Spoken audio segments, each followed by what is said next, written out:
guys. Welcome to Fishbowl Roulette. If this is your first time tuning in, Fishbowl Roulette is a podcast of random questions with guests. It's pretty simple. There's zero prep. Sometimes my guests like it. Sometimes they don't. Is that right, Brooke? They don't like it. They don't. Today, I have Brooke Venable, and you guys are going to love her as much as I do. Brooke is, I don't even really know how to describe you. You're just like a little powerhouse. Thank you. You are. You're a mom. You're a restaurant owner. You've done other like entrepreneurial things. I loved how you described yourself as a townie for life and a ball of anxiety. Yes, I am both of those. So good news is inside our random bowls that you'll be pulling from, you might pull a question on any one of those. Okay, perfect. But you might not. Like, I'm an expert in all of those areas. I love it. I love it. I do want to know, what does it mean to be a townie for life? That's probably not like a term of endearment. There was something to be excited about. I just never left. Like, I've left for a couple of month periods. Don't do that, girls. Does that mean stay gone or come back or never leave? Well, I mean, I left for a boy, probably. Oh, so here we go. I just wouldn't advise that to probably anyone. But so I have left, but always come back. I think it's a great place. I think it's a fun place and a excellent place to raise your kids, but I don't know that this being my only life experience is a great thing. I understand. Like, I'm born and raised Cape. I'm with you. I love Cape. My roots are here. I did move away, but I feel like Cape is almost like the Bermuda Triangle. Mm-hmm. Like, it will bring you back. Oh, 100%. And I can't even tell you how many random encounters I've had out in the world where Cape somehow comes up. And they either went to school here, they actually were from here and moved away years ago. Like, there's just always this, like, at the top of the mountain, on the Eiffel Tower, like. Just last week, Isaac and I went to, Isaac is my husband, by the way. Shout out to him. We went to Hawaii last week, and we're sitting, and both Isaac and I are, like, running for mayor anywhere we go. So, of course, I was like, what? I would have voted. Not really. But, I mean, we're just very chatty Cathy's with anyone around us. And we started talking to this couple. They were from Australia. You heard that correctly, Australia. And they were like, where are you from? And I said, Missouri, because nobody would know Cape Girardeau. And so she's like, oh, my goodness. Or I can't even do an Australian accent, so I'm not going to try. Oh, my goodness. No, that's very British.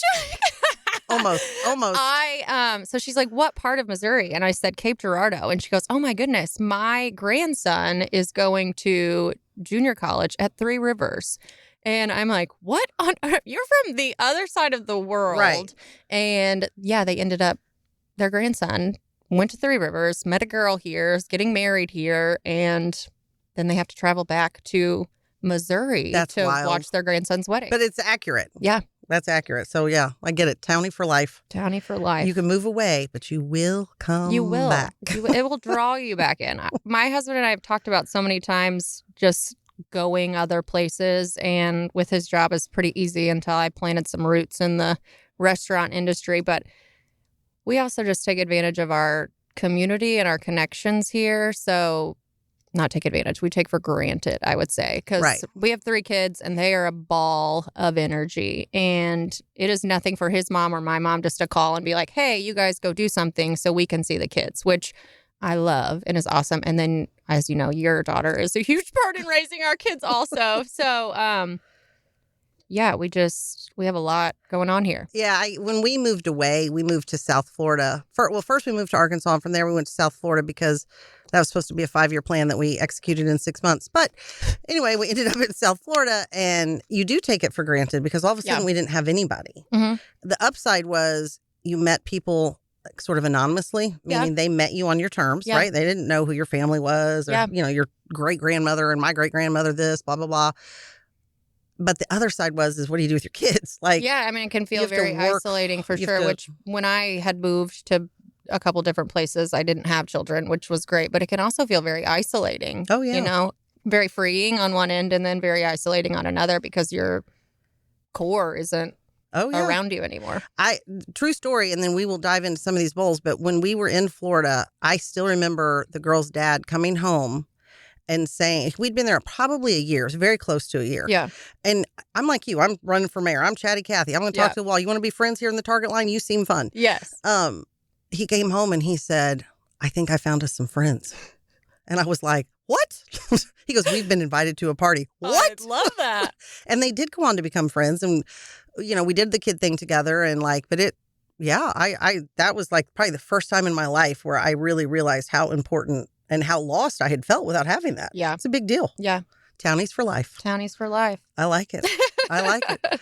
Okay. So for those of you first tuning in, here are the bowls. And if you're not new, I'm just going to tell you what they are again anyway. We have a wild card bowl, Hot Topics, the guest bowl, which is going to be all about you, Brooke. Oh, boy. Or maybe, I don't know. We'll see what comes out. Wait, this is the wrong bowl. And warning. Okay. Now, the warning seems a little more dangerous. Like there's like a couple in there that when they come out, I think I'm going to be like, oh, yeah, I forgot they were in there. But most people do okay with that. So don't be scared. Okay. Or Do be scared. Okay. But you get to pick where we start. Okay. Let's go all in on the warning. Okay. Let me put my glasses on. This first. is, yeah, cheaters are good. Or you have real glasses. It depends on what, how small the font is, I guess. Okay. Yeah, some of them are pretty small. Oh, boy. Okay. Wow. Okay, that's a big one. Oh, what is a belief you personally stand for but have never publicly stated? I think I kind of messaged you about this last week. Just about, I am, like I said, an open book, and I used to very much publicly state all of the things. And I think since I started a business, I have been very reserved on sharing any opinions. One, people don't care. True. Two, you're not going to change anyone's mind. But you can piss some people off. You 100% and will almost every time. But what is the belief that I personally stand for?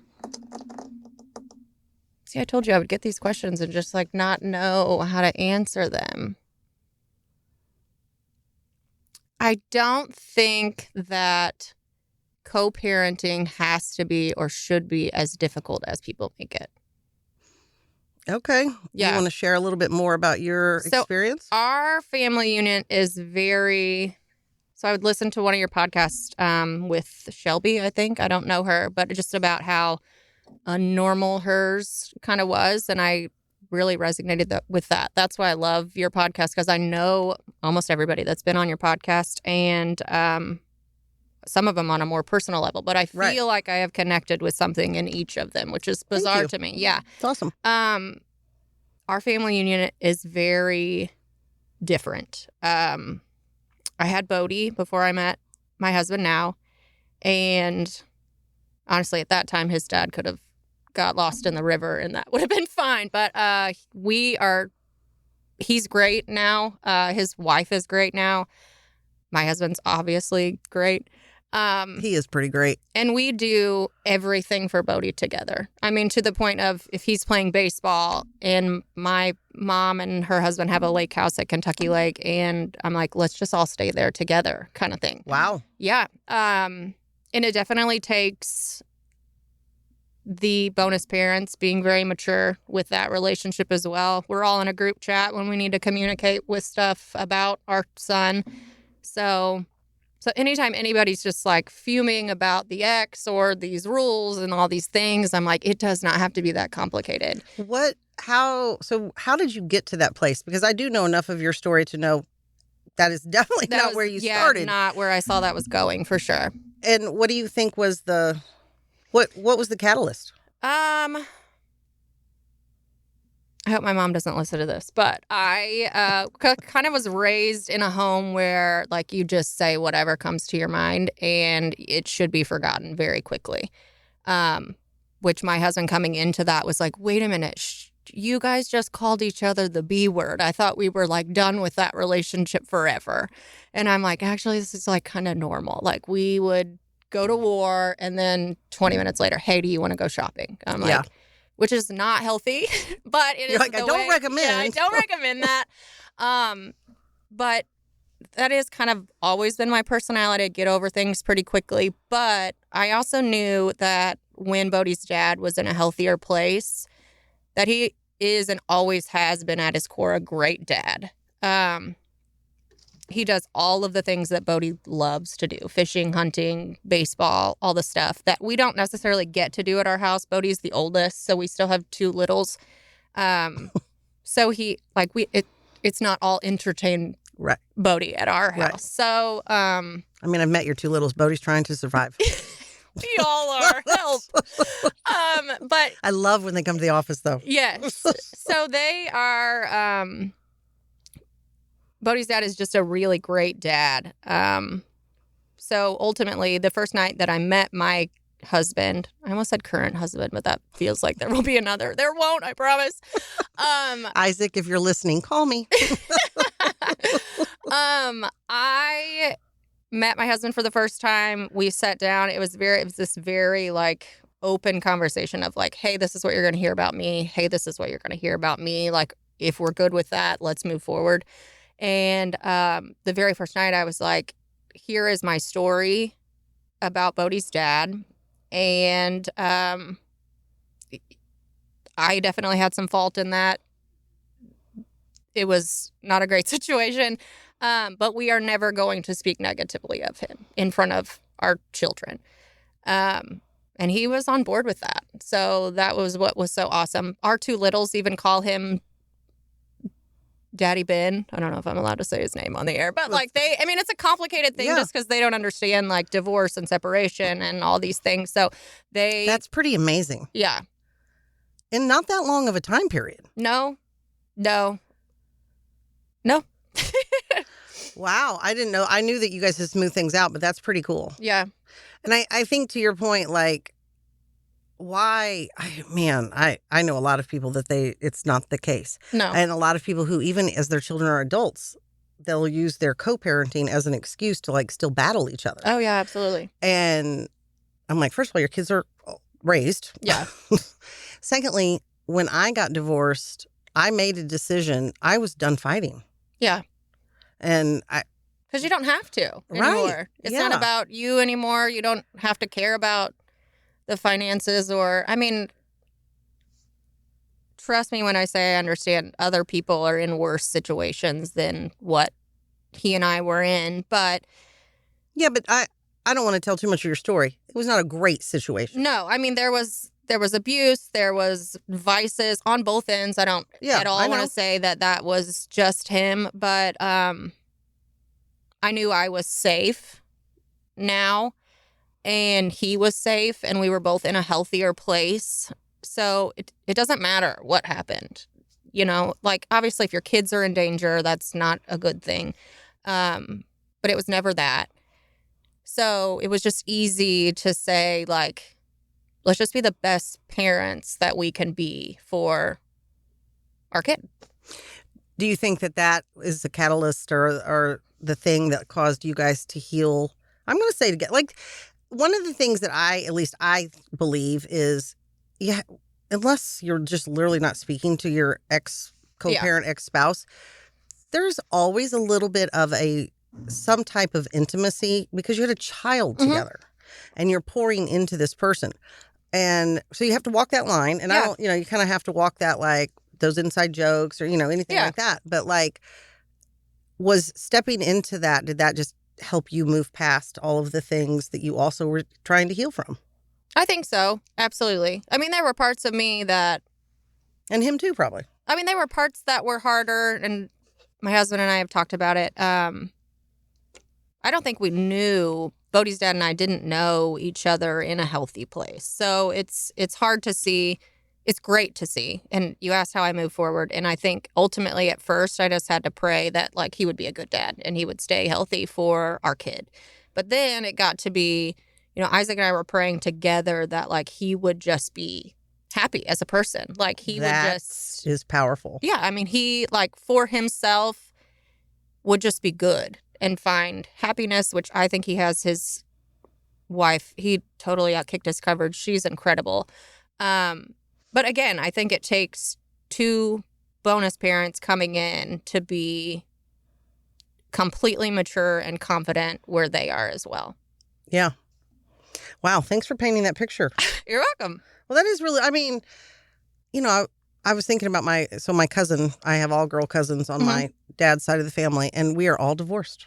Okay. Which is interesting to me. Well, one is going through it now, and we've all had kids, and the power of having a partner to come alongside you and pray that with you. Yeah. That's pretty amazing. He is amazing. And from the word go, he was an amazing dad to Bodhi. And I think, you hear like he needs to get it together with his own two. I'm just kidding. We didn't have another two. We did pretty quickly, but we did not have the other two at the time.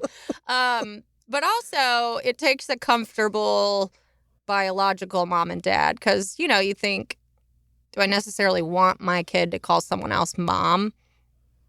I think on paper that feels a certain way. Yeah. But again, it's like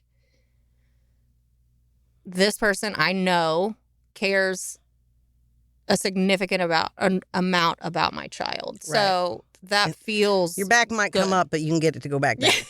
Yes. Yeah. I'm like, wait a minute. Hold up. Sometimes I think, and Bodhi's getting older now, so I think he might feel that a little bit too. Like he calls them both dad in front of each other. So sometimes I can see him, maybe not wanting to do that, but it's just he's navigating. It's just what we've always done. So the other two, they don't know how to navigate it. They're 6 and 4. So it's like, this is Daddy Ben and this is my dad. And right. Interesting. Yeah. Yeah, those two I should have had a whole bowl just built for them. Should have brought them on. Yeah. Oh, no. That would only be on video. Yes, you would not. I don't think I would trust what would come out of their mouth. No, I wouldn't for sure. I love it, but I wouldn't trust it. Oh, boy. Well, thank you for sharing that. You're welcome. Yeah, that'll definitely. That is not a direction I thought I would go at all, but. Well, here, I'm convinced that what people talk about on here is there's somebody out there that it's going to resonate with. Yeah. And it's going to give them some insight or some belief or even just some 10 toes down power to be like, yeah, it doesn't have to be like this. Yeah. I can do something different. Yeah. If what they're doing is not working, right? Yeah. Yeah, I think that's cool. Okay, what's up next, Brooke? Next, okay. Let's do guest bowl.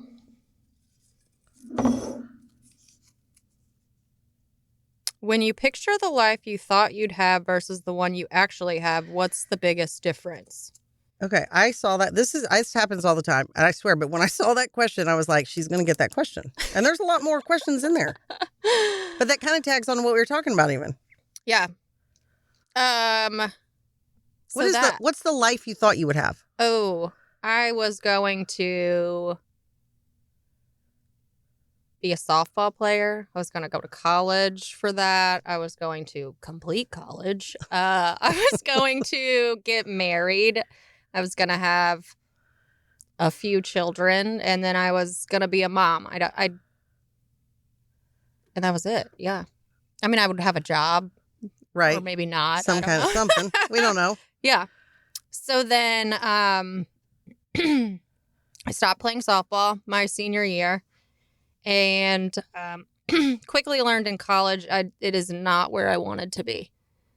And meaning softball or college? Well, I didn't play softball in college. You stopped playing. Yeah, okay. I stopped playing my senior year of high school. Sorry. And then got to college. And I mean, yes, did the partying thing, but more so like my parents are hard workers, like very hard workers. So I had that instilled in me forever. So in college, it was just easier to work and make money when all my friends weren't. And I'm like, oh, I have more money than you know. Where'd you go? I went to SEMO. Okay. Yeah. Yeah. Townie for life. Townie for life, yes. And I quit school without telling my parents, actually. And that's a tried and true play right there. Yes, for sure. I'm like, definitely I'm still going to class, for sure. Yeah, that's exactly where I am right now. And then I just had to be honest with mostly my mom. I don't know why, because I was on the fast food train and paying for all of it myself, essentially. They did help my first year. But I'm like, I I'm not going to keep doing this because I'm like, I'm signing up for classes I'm not going to. And that's where I am. Yeah. It's interesting. There's a lot this is an interesting. I've talked to a lot of people now on this show who same track. I'm the same track. Yeah. I had no idea. I just went to college because that's, what you did, right? Yeah, that's what you're supposed to do. And I didn't have a clue, but I didn't know how to tell my parents that I couldn't do it either. Even though my parents were actively saying, because, they saw my grades, if this isn't for you, but in my mind. Oh, God. My parents were never saying that ever. Like, if you don't do this, you're going to be a bum on the side of the road. No offense to the bums on the side of the road. You will never make it in life. But also, this is funny coming from my mom. Neither of my parents were college educated either. But they both worked their way to who they are. And, but that was not an option for me. Like, you have to go to school and you certainly can't have tattoos. And I know you guys can't see me, but I do have tattoos. Did not go to school, has tattoos. Yeah, so it's like you cannot ever have a job if you do those things or don't do those things. So, I mean, listen, I didn't think I'd ever get used to neck tattoos, and I kind of have. Oh, I don't know that I have gotten used to those. I don't like them. I'm not saying go get it, but I'm You're not gonna go get it? No, not, well, you know what? Maybe when I'm 60, I got 4 years. There you go. Just I don't even know what. Just put my name right there. Perfect. Yeah. No, I think they look fitting for some people. I certainly don't think I need a neck tat. But... I remember going to a water park, and I was like, I'm the only person here who doesn't have a tattoo. I don't have any. True. But whatever. So I'll start with a neck tattoo, maybe. Yeah, go all out. Actually, our tattoo artist, he is like, I never let people start with the face. Smart. He's like, your first tattoo cannot be on your face. And I was like, yeah, the face seems like a real commitment. Yeah, that's a real, you're locked in. I don't think I would go there either. Well, so tell me a little bit about the restaurant. How did you get to, so you all own Relish. Yes. You have some partners, I think, or maybe not. We don't. We don't anymore. Okay. We got started with a partner. He was extremely helpful to us. He was involved in the restaurant industry.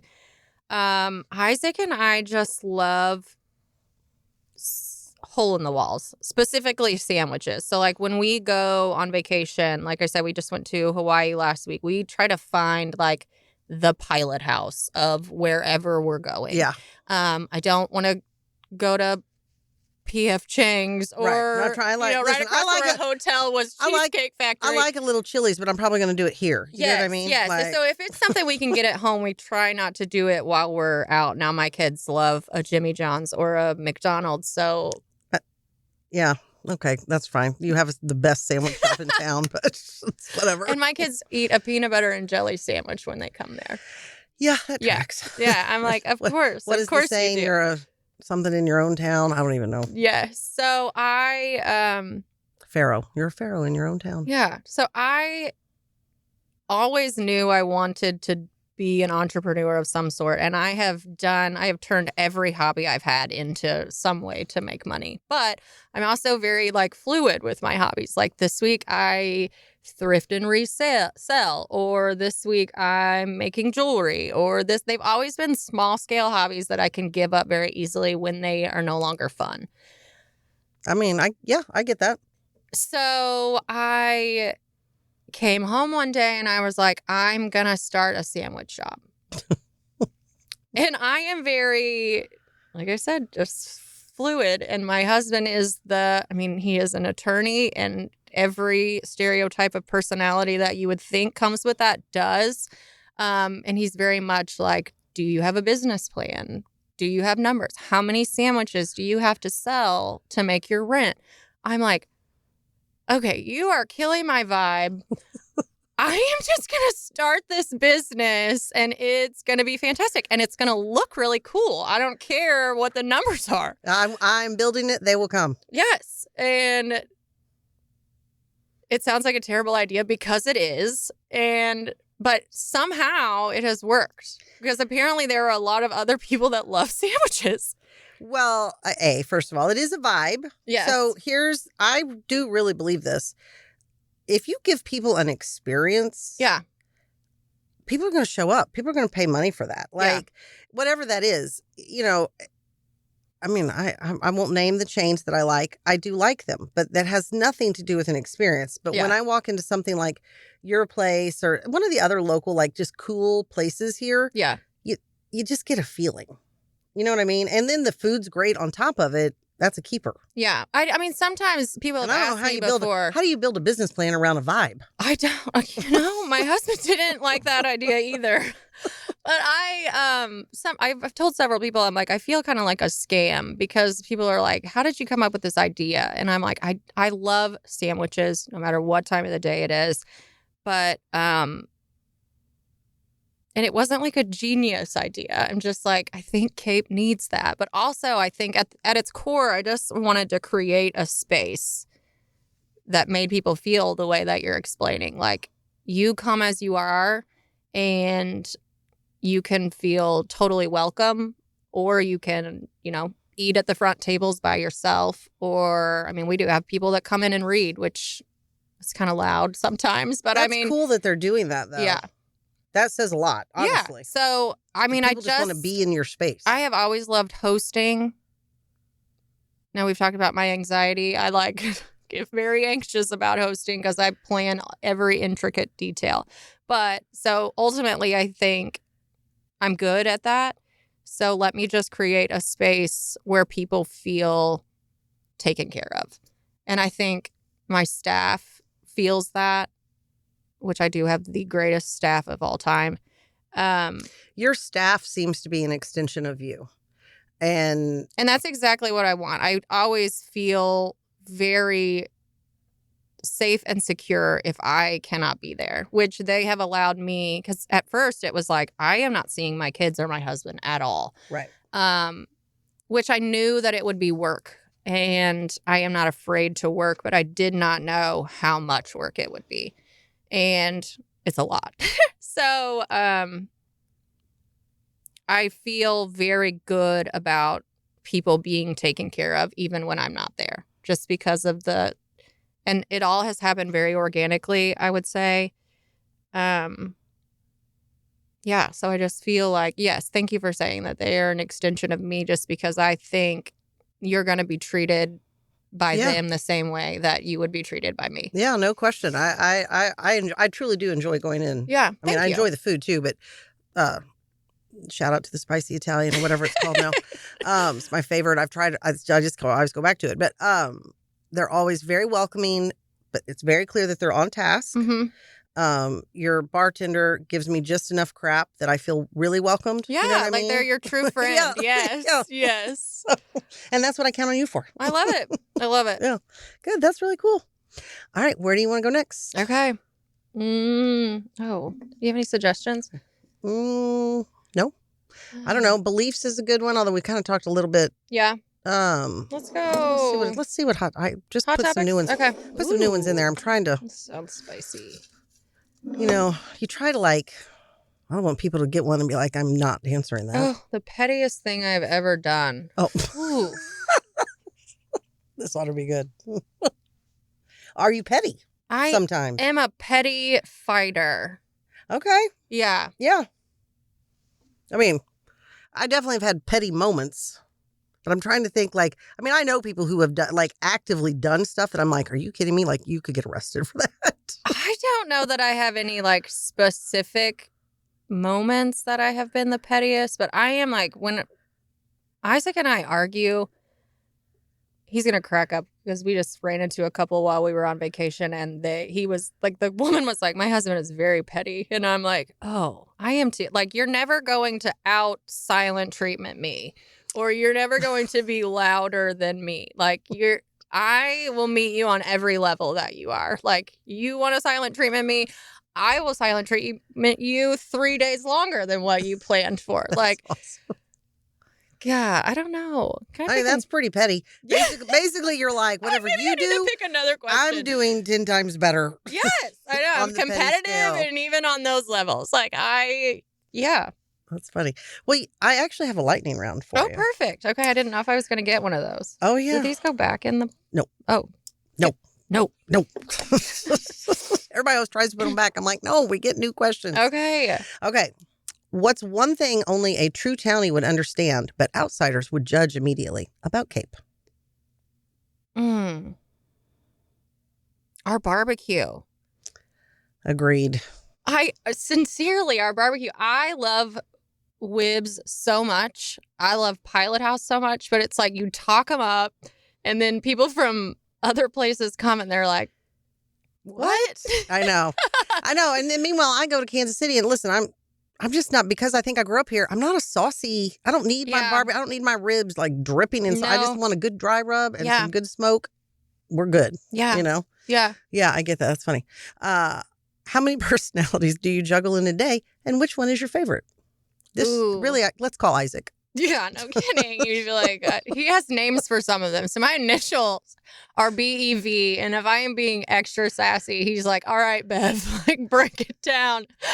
Or you're being a Bev. And I was like, oh, okay. Better than a Karen. Sorry to all the Karens out there. Gosh, I have multiple, like, and just different roles, I think. Like sometimes boss, sometimes coworker, sometimes friend, sometimes wife. There are several. My favorite is probably my mom personality. Like, it is the no holds back, but also just very light, and that feels good. Yeah. I don't want to get myself in trouble here, but I'll go ahead and say it. I would say that's how my daughter has, she's just super chill. The kids are like wilding out, and it's just like, she doesn't get too ruffled and kind of just goes with it. And you know, your kids are going to be well, they already are personalities. They are a lot of personality. Isaac, he tries to tone that down. He is much more structured than I mean, you know, I've been loud my whole life. My mom used to wake us up with music every morning, and it was loud, which we just are. And he's like, why is it so loud in our house all the time? And I'm like, I don't know. This is very much what I'm used to. I don't know. You're like, is it loud? Yeah. So our kids are wild, and you never know what's going to come out of their mouths. And I love that. Just that they feel totally comfortable being little tiny psychos. Yeah. They are little tiny. In like a safe, fun way. Not like a... Oh, yeah. Yeah. Yeah, again, send them to the office. I'll put them out there on social media again. It's my favorite. All right. Well, maybe this is it. What's something your kids think is normal, but absolutely isn't? Oh my gosh, there's like a lot of nakedness at my house. Okay. I think. Yeah, we're pretty... So call before we come over. Yes, certainly. Or honestly, my house is probably not clean, so I will hide from the doorbell anyway. So, yeah, definitely. There's a lot of nakedness. There's a lot of loudness. Just a lot. There's a lot. There's a lot of life happening. Yeah. As I'm saying this, I'm like, maybe this is not good. I don't You know what? Listen, we are all living our life. Yeah, Live your life, we're just girl. winging it, really. Live your life. That's funny. There's a lot of nakedness. What's the theme song for your anxiety? How does the Jaws theme note like a good one to point out? Yep. Dun, dun, dun, dun, dun. I keep wanting Tommy to get that for our soundtracks, for here to have sound effects. I can always feel it just I don't even know what type, you read about type A moms, type B moms, type C moms. That's a little mix of the both. And I am like a super planner, but also a procrastinator. And then also I'm like, F it, let's just wing this. And those all mixed together do not go. Like I have so many, my notes are completely full of like checklists for every part of my life. So I always described my dad as a type A personality masquerading in a type B persona. Okay. So to the world, he was this. He was chatty. He was fun. He was jokey. He was boat guy. He was fishing guy. And he was all of those things. Yeah. But behind the scenes, if you think he didn't know how things were working, that's, he could do both pretty well. Yeah. And I don't know. I'm just type B. I don't have a checklist. I've tried a checklist. I have so many checklists. Like I was gone last week. I feel like I've said that 10 times. And that our staff had 2 different events that Relish attended. And where we were was 5 hours behind where we are now. So I mean, like, I'm up at 3 a.m. on vacation. Like, okay, do we have this? Here's what we're doing. It is not a trust issue. Like I was saying earlier, it is completely a control issue, which I think my team just loves me for that. We roll with the punches, or usually I'll just share them in my checklist so they know like kind of what I am expecting. But it's like day of anxiety is like, Isaac knows to stay away from me. Like he has like anything. I mean, our kids' birthday parties, for God's sake, it's like I'll see you when it's done. Yes. Yes. Well, that's a working team. Yes. That's good to know. Yeah. He like will usually find a task that's like, I'm gonna go blow off the driveway while it's raining. Or, you know, organize my tool drawer in the basement that no one will see. Like, he's very, like, I'm still going to see him working, but right. He's aware. He's going to be away. That's funny. Yeah. Smart. Smart. He is one of the smartest people I've ever met. Well, last question. Yes. What's something people assume about you that's completely wrong?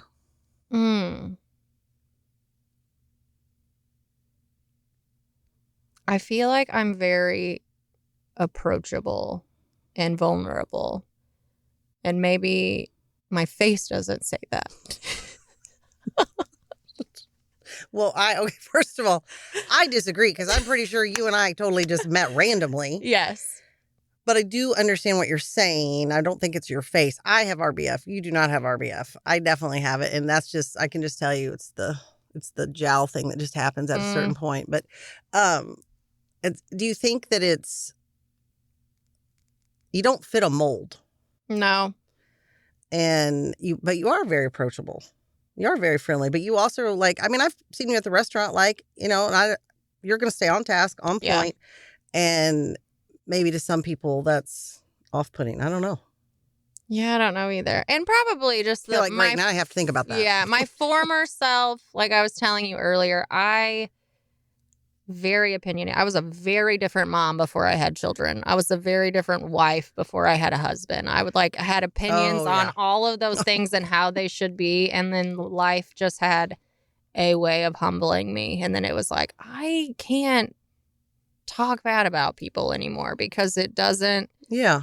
I mean, we are all just a decision or a circumstance away from being someone else. So it's like, I can't be that person anymore. You know, that is a mistake that person made. I've made millions. So I just can't be that person. And I think maybe some people are like, yeah, she was kind of a B word. So I'm like, I just have to keep living in a way that like, hey, I'm here. No.